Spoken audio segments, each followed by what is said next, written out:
Okay, so all right, my name is Dr. Ijepu, and today I'm going to teach you how to do some pretty basic things in ArcGIS. Some of those things that you naturally come in contact with in your daily life or practice as a geologist that make maps, or a cartographic geologist, if any word like that exists. But that is essentially what we're going to be doing today. And first and foremost, we are going to learn how to set up your environment.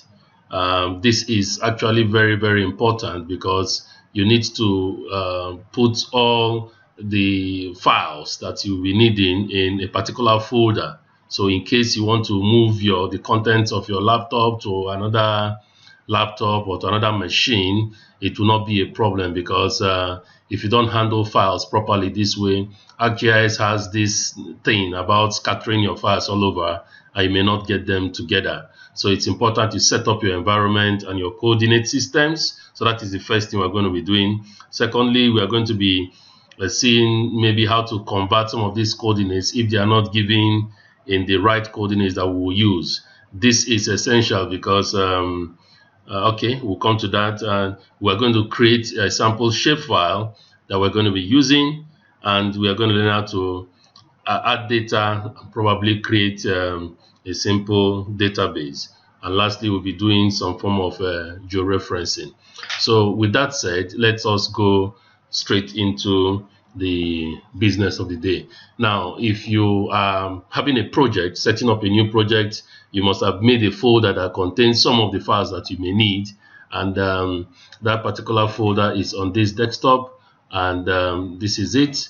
It contains just some very few things here, and this is the map that the client actually gave that he needs it to be worked upon. So in that case, we are going to set up our environment. If you come to this geoprocessing and go to environments, now it is in this place that you actually set up what you need. So in this workspace, you click on this workspace and click on this folder button here. Now it will take you to several places, but where we want to go is on the desktop. I forgot to tell you that if your folder is not connected, you can use this button here and say connect to folder, because if your folder is not connected, ArcGIS may not have access to it. And my folder is on the desktop, so we'll go to the desktop and look for this folder. This folder is ArcGIS Tutorials. So we'll go here and click OK. Now we've had access to the folder, so it's connected to the folder. So if every time you see it, you see a list of connected folder. You see here the root folder connection. So the one that we're interested in is this ArcGIS tutorial. So you click on this tutorial and click on add. Now you do this only when you have not connected your folder. But if you have connected your folder, you don't need to repeat this process of connecting folder. All you need to do is just to click on this workspace button here and go to the connect folder connections and click on this place and click add. So Scratch workspace, you do same for Scratch workspace, and that is what we're going to be doing here. This is essential so that all the things that you'll be working on will be in the same place essentially. Now you can always set other things like output coordinates. What do you want your output coordinates to be? Is it the same as input or as specified if you really want to have some geographic transformations? But this is beyond the scope of what we are going to be doing. In later videos, we are going to talk about how some of these environment settings apply to the work you are doing. But right now, all we need to do is just to do this and then click on OK. Now, the next thing for you to do is to double click on this place and then go to general button here and give it a name. So we just probably just give it a meaningful name, but in this case we are saying it's tutorials. Now the map that you are going to use, which units do you want it to appear on when it's shown? For now, let us use decimal degrees. Which display do you want it to have? Let's choose decimal degrees. All this will come to make sense. It is important again to set this label engine to Maplex. I will show you why it is important in later videos Don't use the standard label engine, use the Maplex label engine and click on apply. So that sets that. Secondly, if you look at this place has turned to tutorials. Yeah, it's important because there may be cases where you may need to set up to insert different data frames, and that's when naming them is actually important. Also, okay, we need to set our coordinate system. I'm sure you know how to what coordinate system is all about, but in a separate video I'm going to discuss coordinate systems and how they affect the mapping that we may be doing. But for now, just let it suffice that you can go to this place. If you need your coordinate system to be in decimal degrees, you go to this geographic, although I have it set as favorite, but you go to geographic coordinate system, go down to world and click the plus button there and go down to WGS 1984. If you right click on this place, you can add to favorites. I've already added it to my favorites, and that's why it is grayed out in this place. So that is also that you can have it easily accessible in case you need it. So the coordinate systems I use often is this WGS 84, that is the geographic coordinate system, also known as GCS, or the world, the UTM projected coordinate system. We work basically within zones 31 and 32. So I've made them my favorites. In a later video, we will still talk about how this thing is done. So now I have chosen my coordinate system to be in geographic coordinate system, which is WGS 1984, and I click on apply. These are what I'm going to be doing for now, and later we will now see what we are going to use all these things for. So you click OK to come back. So the next thing for you to do is to actually see how you convert your coordinates. Sometimes your coordinates may be given in formats that may not be very okay. For example, a client may give you a coordinate that that maybe 6 degrees 30 minutes 25 seconds. That is only for the longitude, and for the latitude, you know, clients can always bring this data anyhow they like. So, but that doesn't bother you. They may say 9 degrees 00 30 9:30 00, for example, or 9:30 35, and this may be in a series of data. So the thing that you have to do is to learn how to convert it either to a projected format or to a decimal degree format. And I will quickly show you. I used Rockworks to actually do this. Rockworks simplifies this method, but anyhow you want to do it, there are various ways in which you can convert the coordinates that have been given to you into several formats. So Rockworks actually provides a way that simplifies this particular process seriously. So for example, in Rockworks, you can use this first column for your longitude. So let's say 6:30 00. We are giving several coordinates. 6. Just make it column wise. For the longitude, another longitude maybe 6 35 32. Another one maybe 6 50. Oh, sorry, 6 50 25.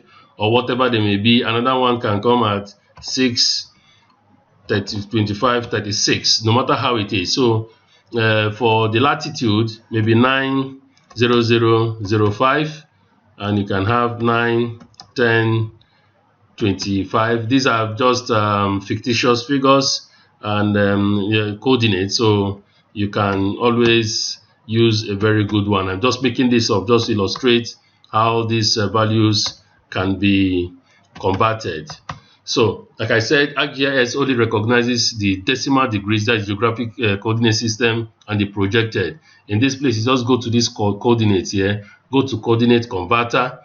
In the coordinate converter, there are several ways you have your input. In this case, we had our degrees, minutes, and seconds in separate columns. If you had them annotated, where you have east, north with the degree signs, you can use this depending on how the data came. If you have them in degrees, decimal, minutes, of course, when I discuss about coordinate system, we're going to talk about all this and how the conversion can be made. So, but then we don't have it in decimal degrees. We have it in degrees minutes and seconds, which are in separate columns. Remember, we mapped our coordinates. The longitudes occupy columns 1, 2, and 3, while the latitudes occupied column 5, 6, and 7. So you map all these things to their specified columns. So I have it already 1, 2, and 3, 5, 6, and 7. In the output here, what output do we need? We can have an output in decimal degrees or in this projected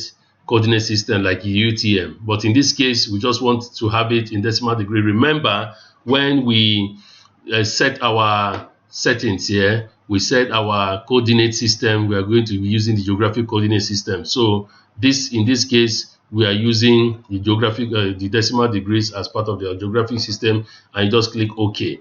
Now this has converted all these values here, so all you need to do is to just copy these values and maybe paste in your Excel workbook.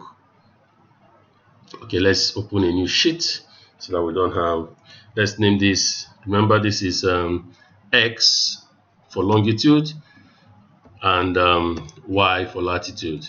So we just paste these values here. So this is how we have been able to convert our data, and of course you can name it data 1 or any meaningful name that you can use, because when importing, these values are actually very important when we want to import. But in this case, so I've shown you how to have these things in decimal degrees. So, but in this case, we just want to have our data. Let's assume it is in the purest form and given perfectly. So let's take some fictitious data: 6.5, 6.5, 7.0, 7.0, 9.0, 9.5, 9.0, 9.10.0. Okay, so we have 9 to 9.5. Okay, let's make this 9.5 still. Let us have it uniform.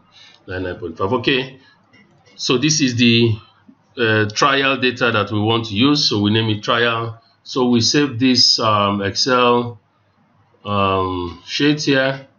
We save it to, we'll go to browse. We have it on our desktop and it's here. So we just say data. So click on save. So we're going to import this right now. Now that it has saved, we are going to import it. So let's go here. So the next thing we are going to do, we have been able to cover how to convert the coordinates and saving it. So we are going to make a shapefile now before we bring in our data. How do you make a shapefile? You go to this place and click on this catalog. This catalog will show you what you are going to do. Remember, these are a list of folder connections, and in this folder that we have connected, we saw we have this. So click on this plus button here and right click on this place and go to new, then shapefile. So we're going to name our shapefile as okay, let's just say a boundary for maybe a particular mining lease or small scale mining license or exploration license. In this case, we're going to talk about the difference of some of these feature types, but for now suffice it to say that we are using a polygon.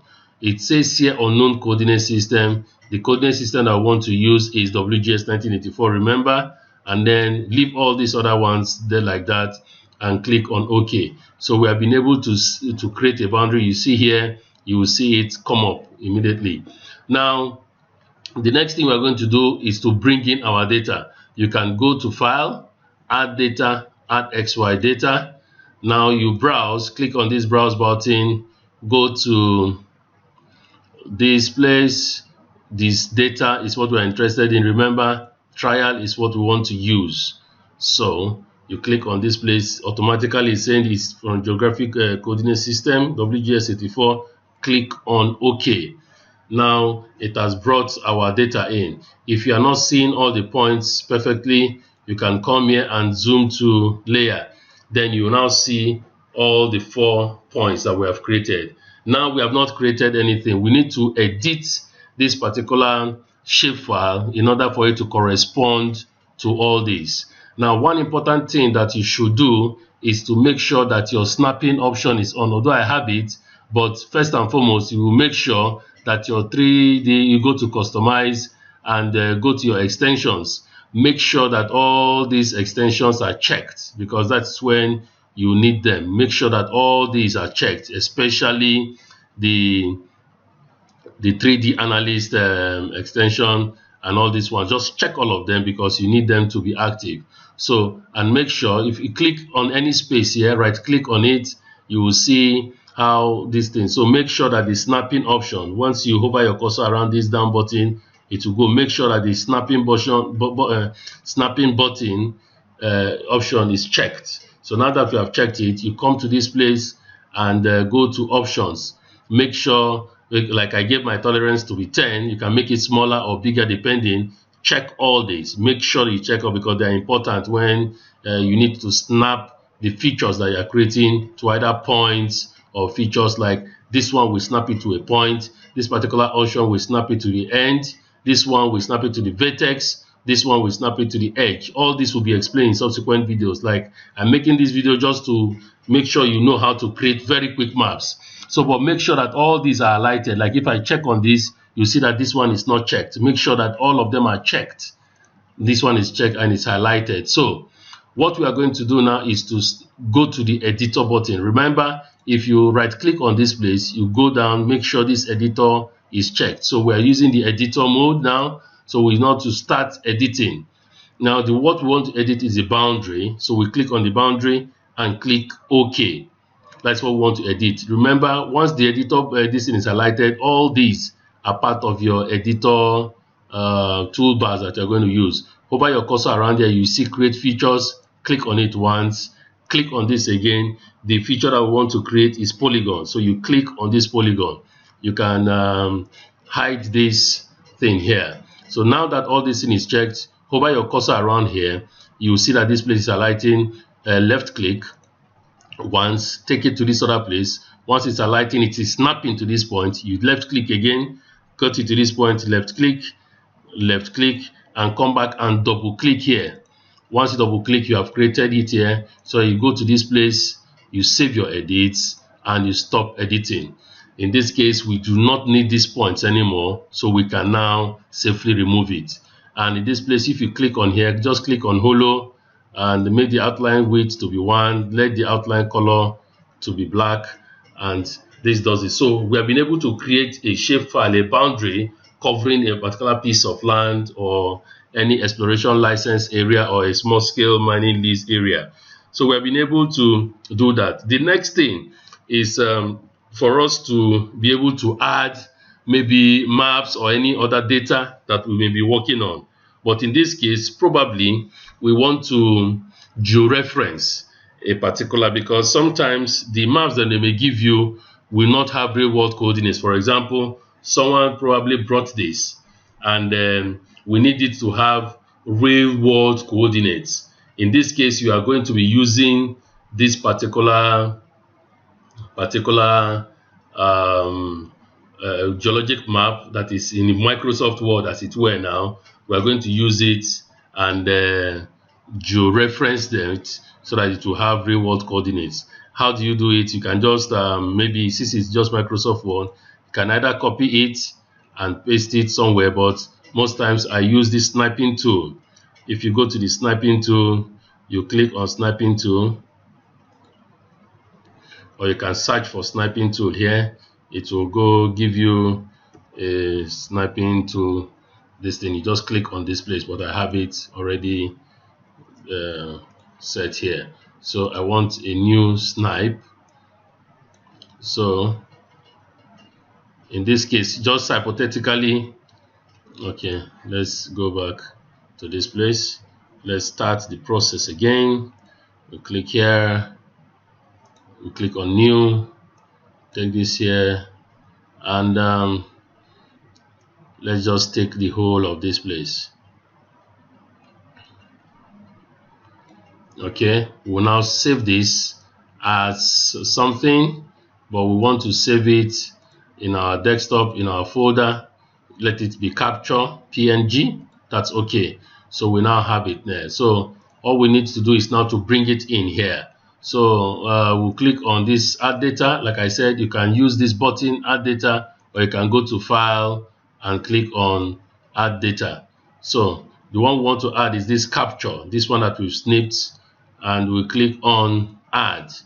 It will give you this information. It said the unknown spatial reference because we have not georeferenced it. He said the following data sources you added are missing spatial reference information. This data can be drawn in ArcMap but cannot be projected.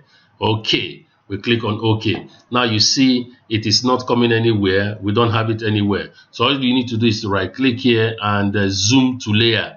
Now we want to perform some form of georeferencing. So this is just purely hypothetical. It is not just for demonstration purposes. Now, what we're going to do is to make sure our georeferencing button is highlighted. If you go here, I've already checked it here. This georeferencing toolbar has to be checked for it to come.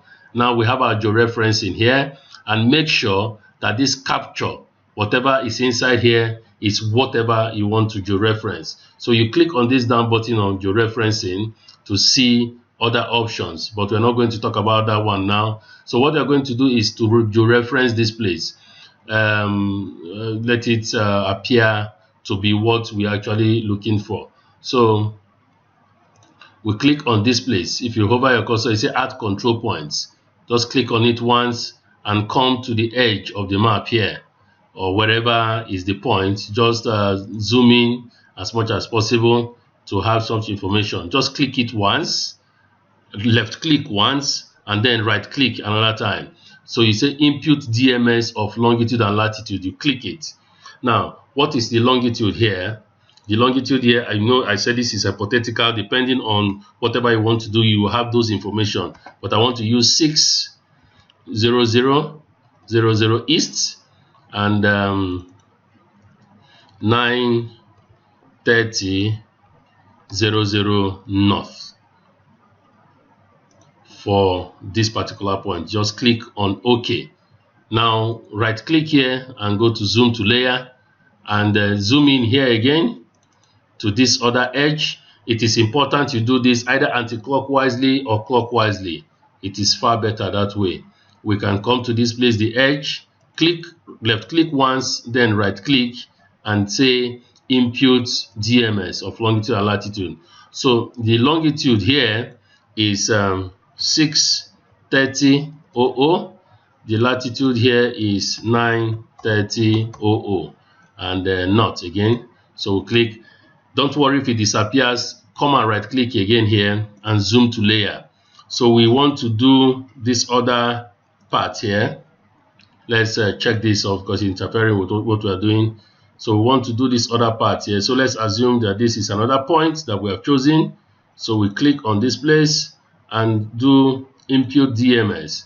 So here we want, it's now 630. Remember, these values will be given. I'm just doing it hypothetically. 63000 and this will be 90000. And click on OK, and let's go here to zoom to layer again. So we want to do the last point here, so we zoom in again. Okay, let's assume this is our last point. We click, left click first, then right click, input DMS. This one is 60000 and this is 90000. Remember, for your georeferencing, you need at least 3 points for you to have a georeferenced image. You click on OK. Now we have our georeferenced image. Take the place of the boundary that we have created. Remember, this particular geologic map is supposed to occupy a portion or a complete side of the boundary that we have created. So when you are done with this, go to this georeferencing button here and click on update georeferencing. Once you have done that, you have finished georeferencing, and then zoom to layer. In this case, you have this here. Oh, we did something a little bit different. All right, it actually came to the right side, but had it been we did the right thing, we will have come to this place. Remember, I was just doing it hypothetically, but what all it goes to show is that this is what we have done, because in the whatever we created it to have this particular coordinates. This one started at 6:30. I started my own at 6:00. If you look at hover your cursor around here, you see that this one started at 6. I started at 6:30 here to 7. So, but then you will see that even at 6:30, there is a common boundary that has been created here. You know, I created this thing off my head, but supposing we use the same coordinate as we did here, this particular map will have come into this place, so that we can now create a geologic map using this particular image. But all is well, we can still do that again. Okay, let's put down this coordinate. Let's repeat the process, because it's important we get it done right. So in this corner, it is 6:30, 9:00. This other corner is 6:30, 9:30, 6:30, 9:30. And here is 7, 9:30, 7, 9:30, and bottom here is 7, 9:00, 7, 9:00. So we'll repeat the process. Supposing you have done this thing and you made a mistake, just like we have done now, you can go to this place and you view link table. All these are the link table that you have done. So all you need to do is just to clear them. So you can click on this place and click on delete. Okay, delete. Check this place, delete. Check this place, delete. Check this place, delete. Now we have cleared all information regarding the georeferencing. No, we don't have any georeferenced image now. So we'll start the process again. And in this case, the top button here is this is 6:30, 9:30. So we start again, capture, georeference, we add control points. This is our first point. Let's go here. This is our first point. So we just click on this place, left click, then right click, input EMS. We have it as 6:30, and this is 9:30 north. Remember to check this north. Okay, now we come back again, zoom to layer. This point is 7:00, 7:00, 7:00, and 9:30, 9:30. So we click on OK. It has disappeared again. We zoom to layer.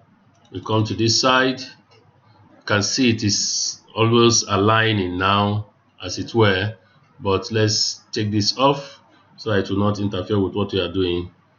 And like I said, you need 3 points to make your code. Let's assume this is another point.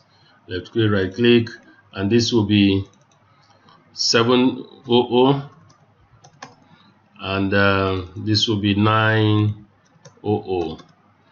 All right. So we go to this place again, zoom to layer, and this is the last point that we want to georeference.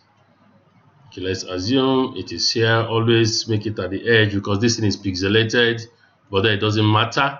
Once you keep doing this, you keep doing it well. This is 6:30, while this is 9:00. So we click on OK. Now we are finished georeferencing. We need to update georeferencing. In this case, when we zoom to layer this time around and click on this place, you will see our border. Let's make this thing thicker so that you understand what we have done and see how we have been able to get it. So before, this thing doesn't have real world coordinates, but we have made it to have real world coordinates now. You see it is sitting pretty tight in our boundary. So it's after you have done this now, we'll now go further to digitize this geologic map in order to have our geologic map. I think for now we have covered the basics of what we need in this video, and in the next video we will go straight ahead on how to create or how to digitize a geologic map and how to use some other information like the topographic map and all that to work. I hope this video has been helpful. If you have any question, just come to me and ask, and I will give answers to your questions. Thank you very much.